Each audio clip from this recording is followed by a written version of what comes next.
वात पित्त कफ और रक्त दोष जो चारे दोष विगड़ जाते तो आदमी नूं बीमारियां शुरू हो जांदियां।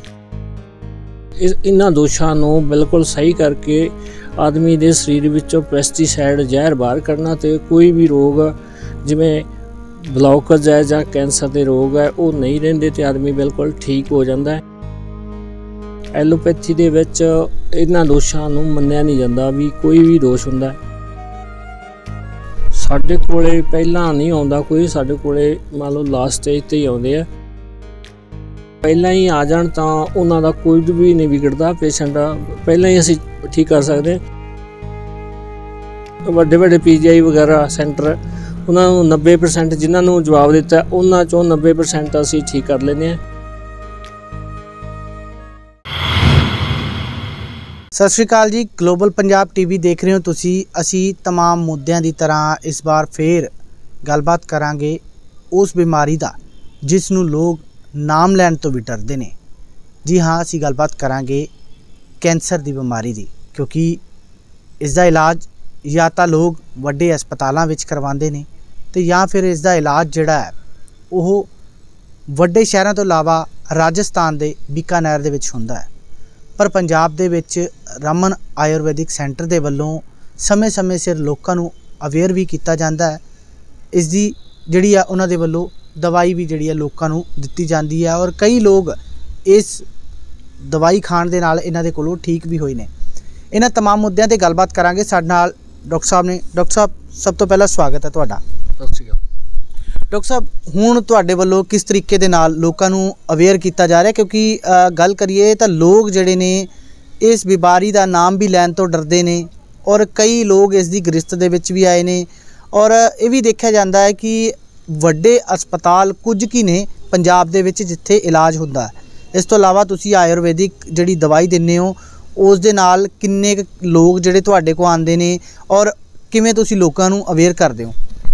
इस तरह भी इस तरह आयुर्वेद दे विच ना वात पित्त कफ और रक्त दोष चार दोष मन्ने जाते। जो आदमी का गलत खाण पीण जां खाण पीण पेस्टिसाइड स्प्रे वाला खाण पीण जो अन्न पानी खाण पीण वो गलत है, उहदे नाल जो अंदर जहर फैल जाती है। साडा आयुर्वैदिक नाल ये है भी साडे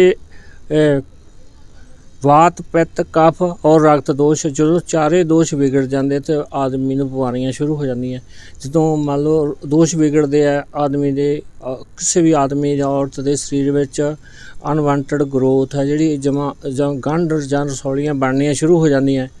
उस तो गां अगे अगे शरीर दे विच कई थावां ते कलौट जम जाते, किते भी कलौट जम जाता जां खून जम जाता है तो उहदे च जिहड़े जहरीले सैल पैदा हो जाते उहनूं कैंसर कहा जाता है। तो जिहड़ा साडा ट्रीटमेंट है इन्हां दोषां नूं बिल्कुल सही करके आदमी दे शरीर विचों पेस्टिसाइड जहर बाहर करना ते कोई भी रोग जिवें ब्लॉकज है जां कैंसर के रोग है वो नहीं रहिंदे ते आदमी बिल्कुल ठीक हो जाता है। एलोपैथी दे विच इन्हां दोषां नूं मन्निया नहीं जाता भी कोई भी दोष हुंदा है। इस करके पेशेंट ठीक होने की बजाय वो निघार वाल चल जाते हैं तो आदमी लखां रुपये लाउण तो बाद भी वो ठीक नहीं होंदे। एलोपैथी का सिस्टम इहो जिहा। डॉक्टर साहब, इत्थे एक सवाल है, इसकी जिहड़ी शुरुआत आ वो किस तरीके दे नाल पता लगदी है? किहड़ी स्टेज ते आके तुहाडे कोल जिहड़े पेशेंट्स है वो आंदे ने? साडे कोले पहला नहीं आउंदा कोई, साडे कोले मान लो लास्ट स्टेज ते ही आउंदे आ। पहले हरेक पेशेंट अपने टैसट करवाउंदे वड्डे वड्डे शहरां च मान लो तो उत्थे शुरुआत जो टैसट कोई गंढ तो जां दर्द तो शुरू हुंदा है वो मान लो गंढ जां दर्द हो किते हुंदा टैसट हुंदे। अजकल तो बहुत वधिया टैसट मशीनां आ गईयां, टैसट हुंदे सारे टैसट कराउण तो बाद जदों नतीजा निकलदा मान लो कैंसर दा उदों तक चौथी स्टेज हो जाती है। तो हस्पतालों के विच ही उहदी चौथी पंजवीं स्टेज लंघण तो बाद पेशेंट साडे कोल आउंदे आ। जे मान लो पहला ही आ जाण तां उन्हां दा कोई भी नहीं बिगड़दा, पेशेंट पहला ही असीं ठीक कर सकते। पर उन्हां चों भी जिन्हां नूं पेशेंट मान लो वड्डे वड्डे PGI वगैरह सेंटर उन्हां नूं 90% जिन्हां नूं जवाब दित्ता उन्हां चों 90% असीं ठीक कर लैंदे आ। बाकी 100% तो हो ही नहीं सकदा किते भी, 10% परमात्मा की मर्जी के अनुसार हुंदा है। ਡਾਕਟਰ ਸਾਹਿਬ ਲੱਛਣ ਕੀ ਨੇ, ਕਿਸ ਤਰੀਕੇ ਦੇ ਨਾਲ ਇਹ ਜਿਹੜਾ ਬਿਮਾਰੀ ਦਾ ਪਤਾ ਲੱਗ ਸਕਦਾ, ਕਿਉਂਕਿ ਤੁਸੀਂ ਦੱਸ ਰਹੇ ਹੋ ਚੌਥੀ ਜਾਂ ਤੀਜੀ ਸਟੇਜ ਤੇ ਆ ਕੇ ਤੁਹਾਡੇ ਕੋਲੇ ਪੇਸ਼ੈਂਟ ਆਉਂਦੇ ਨੇ, ਕਿਸ ਤਰੀਕੇ ਦੇ ਨਾਲ ਲੋਕਾਂ ਨੂੰ ਪਤਾ ਲੱਗ ਸਕੇ ਕਿ ਕਿਉਂਕਿ ਕਈ ਵਾਰੀ ਹੁੰਦਾ ਹੈ ਕਿ ਛੋਟੀ ਬਿਮਾਰੀ ਹੁੰਦੀ ਹੈ, ਪੇਸ਼ੈਂਟ ਜਿਹੜੇ ਹੈਗੇ ਨੇ ਲੋਕ ਜ਼ਿਆਦਾਤਰ ਹੈਗੇ ਨੇ ਉਹ ਸੋਚਦੇ ਆ ਕਿ ਆਪਾਂ ਡਾਕਟਰ ਕੋਲ ਦਵਾਈ ਲੈ ਲਈਏ ਤੇ ਕੁਝ ਫਰਕ ਪੈ ਜਾਊਗਾ, ਉਸ ਤੋਂ ਬਾਅਦ ਜਦੋਂ ਵੱਧ ਜਾਂਦਾ ਕੰਮ ਉਦੋਂ ਉਹਨਾਂ ਨੂੰ ਜਾ ਕੇ ਪਤਾ ਲੱਗਦਾ। ਤੇ ਕਿਵੇਂ ਇਹਦੇ ਲੱਛਣ ਕਿਵੇਂ ਪਾਏ ਜਾਂਦੇ ਨੇ? ਲੱਛਣ ਜਿਵੇਂ ਅਚਨਚੇਤ ਭਾਰ ਦਾ ਘਟਣਾ ਜਾਂ ਖੂਨ ਦਾ ਘਟਣਾ, ਬੋਡੀ ਵੀਕਨੈਸ ਆ ਗਈ ਜਾਂ ਦਰਦ ਸ਼ੁਰੂ ਹੋ ਕੇ, ਮੰਨ ਲਓ ਹੱਡੀਆਂ ਦਾ ਦਰਦ, ਲੱਤਾਂ ਦਾ ਦਰਦ, ਡਿਸਕ ਦਾ ਦਰਦ, ਜਿਵੇਂ ਆਦਮੀਆਂ ਦੇ ਵਿੱਚ ਪ੍ਰੋਸਟੇਟ ਕੈਂਸਰ ਹੈ ਉਹਦੇ 'ਚ ਲੱਕ ਦਰਦ ਸ਼ੁਰੂ ਹੋ ਜਾਂਦਾ, ਜਾਂ ਪਿਸ਼ਾਬ ਦੀ ਧਾਰ ਘਟ ਜਾਂਦੀ ਹੈ। ਜਦੋਂ ਇਹੋ ਜਿਹੇ ਸ਼ੁਰੂਆਤੀ ਲੱਛਣ ਹੁੰਦੇ ਹੈ 50-60 ਸਾਲ ਤੋਂ ਬਾਅਦ ਪ੍ਰੋਸਟੇਟ ਕੈਂਸਰ ਆਮ ਹੀ ਲੋਕਾਂ ਨੂੰ ਕਿਸੇ ਨੂੰ ਵੀ ਹੋ ਸਕਦਾ ਹੈ, ਅਤੇ ਉਹਦਾ ਟੈਸਟ ਕਰਵਾਉਂਦੇ ਰਹਿਣਾ ਚਾਹੀਦਾ ਹੈ। ਉਹਦੇ 'ਚ ਪਹਿਲਾ ਲੱਛਣ ਇਹ ਹੈ ਵੀ ਧਾਰ, ਪਿਸ਼ਾਬ ਦੀ ਧਾਰ ਹੈ ਘਟ ਜਾਂਦੀ ਹੈ, ਅਤੇ ਲੱਕ ਦਰਦ ਜਾਂ ਮੰਨ ਲਓ ਲੱਤਾਂ 'ਚ ਦਰਦ ਸ਼ੁਰੂ ਹੋ ਜਾਂਦਾ, ਭੁੱਖ ਘਟ ਜਾਂਦੀ ਹੈ, ਅਤੇ ਇਸ ਤਰ੍ਹਾਂ ਖੂਨ ਵੀ ਘਟ ਜਾਂਦਾ ਕਈ ਵਾਰੀ, ਅਤੇ ਵੇਟ ਲੋਸ ਹੋ ਜਾਂਦਾ। ਵੇਟ ਲੋਸ ਤੋਂ ਪਤਾ ਲੱਗ ਜਾਂਦਾ ਵੀ ਕਿੰਨਾ ਵੇਟ ਘਟਿਆ, ਅਤੇ ਉਸ ਤੋਂ ਬਾਅਦ ਉਹਦਾ ਟੈਸਟ ਕਰਾ ਕੇ ਪਤਾ ਲੱਗ ਜਾਂਦਾ।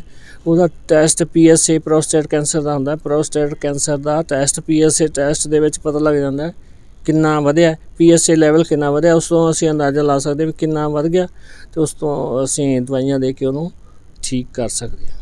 ਪਰ ਇੱਕ ਚੀਜ਼ ਹੋਰ ਦੇਖਣ ਨੂੰ ਮਿਲੀ ਆਮ ਤੌਰ 'ਤੇ ਪੰਜਾਬ ਦੇ ਜ਼ਿਆਦਾਤਰ ਜਿਹੜੀ ਆ ਮਾਲਵਾ ਬੈਲਟ ਕਹਿ ਲਈਏ ਕਿ ਇੱਥੇ ਜ਼ਿਆਦਾਤਰ ਜਿਹੜੇ ਕੈਂਸਰ ਪੇਸ਼ੈਂਟ ਆ ਉਹ ਦੇਖਣ ਨੂੰ ਮਿਲਦੇ, ਕਿਉਂਕਿ ਲਗਾਤਾਰ ਮਾਮਲੇ ਸਾਹਮਣੇ ਆਉਂਦੇ ਨੇ ਅਤੇ ਉਹ ਜ਼ਿਆਦਾਤਰ ਬੀਕਾਨੇਰ ਵੱਲ ਨੂੰ ਜਿਹੜਾ ਰੁਖ ਕਰਦੇ ਨੇ, ਕਿਉਂਕਿ ਉਹਨਾਂ ਨੂੰ ਇਹ ਹੁੰਦਾ ਹੈ ਕਿ ਵੱਡੇ ਹਸਪਤਾਲ ਜਿਹੜੇ ਆ ਉਹ ਬੀਕਾਨੇਰ ਦੇ ਵਿੱਚ ਹੈਗਾ ਜਾਂ PGI ਹੈਗਾ, ਉੱਥੋਂ ਟਰੀਟਮੈਂਟ ਹੋ ਸਕਦਾ। ਤੁਸੀਂ ਆਯੁਰਵੈਦਿਕ ਤਰੀਕੇ ਦੇ ਨਾਲ ਫਿਰ ਕਿੱਦਾਂ ਮਤਲਬ ਉਹਨਾਂ ਨੂੰ ਜਿਹੜਾ ਠੀਕ ਕਰ ਸਕਦੇ ਹੋ?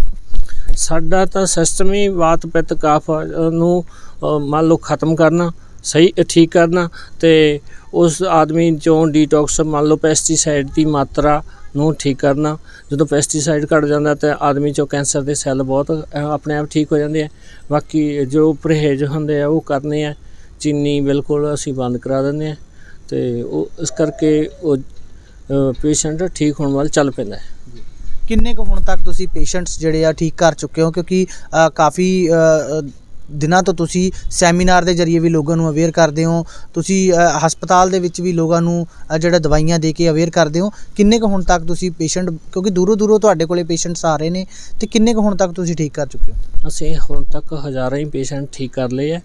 ਪੇਸ਼ੈਂਟ ਮੰਨ ਲਓ ਇਹੋ ਜਿਹੇ ਠੀਕ ਕੀਤੇ ਜਿਨ੍ਹਾਂ ਨੂੰ ਮੰਨ ਲਓ ਵਾਪਸ ਹੋਏ ਠੀਕ ਹੋਏ ਹੈ, ਨਹੀਂ ਤਾਂ ਪਹਿਲੇ ਨਹੀਂ ਆਉਂਦਾ ਕੋਈ ਪੇਸ਼ੈਂਟ। ਉਸ ਤੋਂ ਬਾਅਦ ਜਦੋਂ ਮੰਨ ਲਓ ਹੌਸਪੀਟਲ 'ਚੋਂ ਡਾਕਟਰ ਜਵਾਬ ਦੇ ਦਿੰਦੇ, ਉਸ ਤੋਂ ਬਾਅਦ ਇੱਧਰ ਉੱਧਰ ਦੇਖਦੇ ਆ ਅਤੇ ਫਿਰ ਸਾਡੇ ਕੋਲ ਆਉਂਦੇ ਆ। ਅਸੀਂ ਮੰਨ ਲਓ ਪੇਸ਼ੈਂਟ ਅਸੀਂ ਠੀਕ ਕਰ ਲੈਂਦੇ, 4-6 ਮਹੀਨੇ ਦਵਾਈ ਖਾਣ ਨਾਲ ਵੱਧ ਤੋਂ ਵੱਧ ਸਾਲ ਖਾ ਲੈਂਦੇ ਦਵਾਈ, ਉਸ ਨਾਲ ਆਦਮੀ ਬਿਲਕੁਲ ਠੀਕ ਹੋ ਜਾਂਦਾ ਹੈ। ਡਾਕਟਰ ਸਾਹਿਬ ਇੱਕ ਲਾਸਟ ਸਵਾਲ ਹੈਗਾ, ਕਈ ਵਾਰੀ ਮਨਾਂ ਦੇ ਵਿੱਚ ਇੱਕ ਜ਼ਹਿਨ ਦੇ ਵਿੱਚ ਆਉਂਦਾ ਹੈ ਕਿ ਵੱਡੇ ਹਸਪਤਾਲਾਂ ਦੇ ਵਿੱਚ ਵੱਡੇ ਵੱਡੇ ਡਾਕਟਰ ਨੇ, ਉੱਥੇ ਇਲਾਜ ਨਹੀਂ ਹੋ ਸਕਦਾ, ਇੱਥੇ ਕਿਵੇਂ ਹੋ ਸਕਦਾ? ਫਿਰ ਮਤਲਬ ਤੁਸੀਂ ਕਿਸ ਤਰੀਕੇ ਦੇ ਨਾਲ ਜਿਹੜਾ ਉਹਨਾਂ ਨੂੰ ਦੱਸਣਾ ਚਾਹੋਗੇ ਕਿ ਇੱਕ ਲੋਕ ਜਿਹੜਾ ਵਿਸ਼ਵਾਸ ਬਣਾਉਣਾ, ਕਿਉਂਕਿ ਜਿਹੜੀ ਇਸ ਬਿਮਾਰੀ ਦਾ ਇਲਾਜ ਆ ਉਹ ਹਰ ਕੋਈ ਡਾਕਟਰ ਨਹੀਂ ਕਰ ਪਾਉਂਦਾ, ਕਿਉਂਕਿ ਵੱਡੇ ਹਸਪਤਾਲਾਂ ਦੇ ਵਿੱਚ ਹੀ ਹੁੰਦਾ। ਜਿਸ ਤਰੀਕੇ ਨਾਲ ਤੁਸੀਂ ਆਯੁਰਵੈਦਿਕ ਦਵਾਈਆਂ ਦਿੰਦੇ ਹੋ, ਅਤੇ ਕਿਸ ਤਰੀਕੇ ਨਾਲ ਫਿਰ ਤੁਸੀਂ ਆਪਣਾ ਉਹਨਾਂ ਦੇ ਜਿਹੜਾ ਉਹਨਾਂ ਨੂੰ ਇੱਕ ਸੰਦੇਸ਼ ਦੇਣਾ ਚਾਹੋਗੇ, ਜਾਂ ਕਿਸ ਤਰੀਕੇ ਦੇ ਨਾਲ ਉਹਨਾਂ ਨੂੰ ਮੋਟੀਵੇਟ ਕਰਨਾ ਚਾਹੋਗੇ? ਪੇਸ਼ੈਂਟ ਜਿਨ੍ਹਾਂ ਨੇ ਵੀ ਜਾਂ ਮੰਨ ਲਓ ਕੈਮੋਥੈਰੇਪੀ ਜਾਂ ਰੇਡੀਏਸ਼ਨ ਜਾਂ ਆਪਰੇਸ਼ਨ ਕਰਵਾ ਲਏ, ਉਸ ਤੋਂ ਬਾਅਦ ਵੀ ਸਾਡੇ ਕੋਲ ਆ ਜਾਣ, ਦਵਾਈ ਖਾ ਲੈਣ, ਤਾਂ ਉਹਨਾਂ ਦੀ ਜਾਨ ਬਚ ਸਕਦੀ। ਨਹੀਂ ਤਾਂ ਇਸ ਤਰ੍ਹਾਂ ਹੁੰਦਾ ਪੇਸ਼ੈਂਟ ਨੂੰ ਵਾਰ-ਵਾਰ ਕੈਮੋਥੈਰੇਪੀ ਨੂੰ ਵਾਰ-ਵਾਰ ਕਿਹਾ ਜਾਂਦਾ ਵੀ ਉਹਨਾਂ ਨੂੰ ਕੈਮੋਥੈਰੇਪੀ ਲਵਾਉਣੀ ਪਊਗੀ। ਕੋਈ ਵੀ ਡਾਕਟਰ ਆਲ ਵਰਲਡ 'ਚ ਕੋਈ ਡਾਕਟਰ ਇਹ ਨਹੀਂ ਕਹਿ ਸਕਦਾ ਵੀ ਕੋਈ ਮੈਂ ਉਹਨੂੰ ਜੜ ਤੋਂ ਖ਼ਤਮ ਕਰ ਦੂੰ। ਅਸੀਂ ਇਹਨੂੰ ਕਹਿੰਦੇ ਵੀ ਕੈਂਸਰ ਨੂੰ ਅਸੀਂ 6 ਮਹੀਨਿਆਂ ਤੋਂ ਲੈ ਕੇ 1 ਸਾਲ 'ਚ ਜੜ ਤੋਂ ਖ਼ਤਮ ਕਰਦੇ ਹਾਂ, ਕਰਦੇ ਰਹਾਂਗੇ। ਸਾਡੇ ਕੋਲ ਦਵਾਈ ਤਿਆਰ ਹੈ। ਐਲੋਪੈਥੀ ਦੇ ਵਿੱਚ ਦਵਾਈ ਨਹੀਂ ਆ, ਉਹ ਟਾਈਮ ਲੰਘਾਉਣ ਵਾਸਤੇ 6 ਮਹੀਨੇ 4 ਮਹੀਨੇ 6 ਮਹੀਨੇ, ਉਸ ਤੋਂ ਬਾਅਦ ਹਰੇਕ ਪੇਸ਼ੈਂਟ ਨੂੰ ਟੈਸਟ ਕਰਾਉਣ ਵੱਲ ਕਿਹਾ ਜਾਂਦਾ ਵੀ ਟੈਸਟ ਕਰਵਾਉਂਦਾ ਰਹੀ, ਕਿਉਂਕਿ ਉਹਨਾਂ ਨੂੰ ਪਤਾ ਹੁੰਦਾ ਵੀ ਦੁਬਾਰਾ ਫੇਰ ਆਉਣੀ ਹੈ, ਰਿਪੀਟ ਹੋਣੀ ਹੈ ਬਿਮਾਰੀ। ਡਾਕਟਰ ਸਾਹਿਬ ਇਸ ਦੇ ਵਿੱਚ ਇੱਕ ਹੋਰ ਸਵਾਲ ਹੈਗਾ ਕਿ ਕਈ ਲੋਕ ਸੋਚਦੇ ਨੇ ਆਪਰੇਸ਼ਨ ਹੋਊਗਾ, ਇਸ ਦੇ ਨਾਲ ਆਯੁਰਵੈਦਿਕ ਤਰੀਕੇ ਦੇ ਨਾਲ ਇਕੱਲੀ ਉਹਨਾਂ ਨੂੰ ਦਵਾਈ ਦਿੱਤੀ ਜਾਂਦੀ ਹੈ, ਜਾਂ ਕੋਈ ਇਸ ਦੇ ਵਿੱਚ ਵੀ ਆਪਰੇਸ਼ਨ ਵਰਗੀ ਸਥਿਤੀ ਪੈਦਾ ਹੁੰਦੀ ਹੈ? ਨਹੀਂ, ਸਾਡੇ ਕੋਲ ਅਸੀਂ ਤਾਂ ਕੱਲਾ ਦਵਾਈ ਦੇਣੀ ਹੁੰਦੀ ਹੈ ਜਾਂ ਲੇਪ ਕਰਨੇ ਹੁੰਦੇ ਆ। ਸਾਡੇ ਤਾਂ ਦਵਾਈਆਂ ਲਾਉਣ ਨਾਲ ਹੀ ਮੰਨ ਲਓ ਆਪਰੇਸ਼ਨ ਵਰਗੀ ਸਥਿਤੀ ਹੋ ਜਾਂਦੀ ਹੈ। ਜਦੋਂ ਅਸੀਂ ਦਵਾਈਆਂ ਦੇ ਲੇਪ ਕਰ ਦਿੰਦੇ ਹਾਂ ਅਤੇ ਉਹਦੇ ਨਾਲ 3 ਵਾਰੀ ਲੇਪ ਕਰਨਾ ਗੰਢ ਬਹਿ ਜਾਂਦੀ ਹੈ। ਜਿੰਨੀ ਵੀ ਕਿਤੇ ਵੀ ਬੋਡੀ 'ਚ ਮੰਨ ਲਓ ਗੰਢ ਹੈ, ਟਿਊਮਰ ਹੈ, ਕਿਤੇ ਵੀ ਜਦੋਂ ਤੁਹਾਨੂੰ ਮਹਿਸੂਸ ਹੁੰਦਾ ਉਸ 'ਤੇ ਮੰਨ ਲਓ ਬ੍ਰੈਸਟ 'ਤੇ ਹੈ ਜਾਂ ਹੋਰ ਵੀ ਪੇਟ 'ਚ ਕਿਤੇ ਜਾਂ ਬ੍ਰੇਨ ਟਿਊਮਰ 'ਤੇ ਹੈ, ਬ੍ਰੇਨ 'ਚ ਹੈ, ਉਹਦੇ 'ਚ ਅਸੀਂ 3-4 ਵਾਰੀ ਲੇਪ ਕਰਨ ਨਾਲ ਗੰਢ ਖਤਮ ਹੋ ਜਾਂਦੀ ਹੈ। ਉਸ ਤੋਂ ਬਾਅਦ ਆਪਰੇਸ਼ਨ ਕਰਨ ਦੀ ਜ਼ਰੂਰਤ ਨਹੀਂ ਪੈਂਦੀ।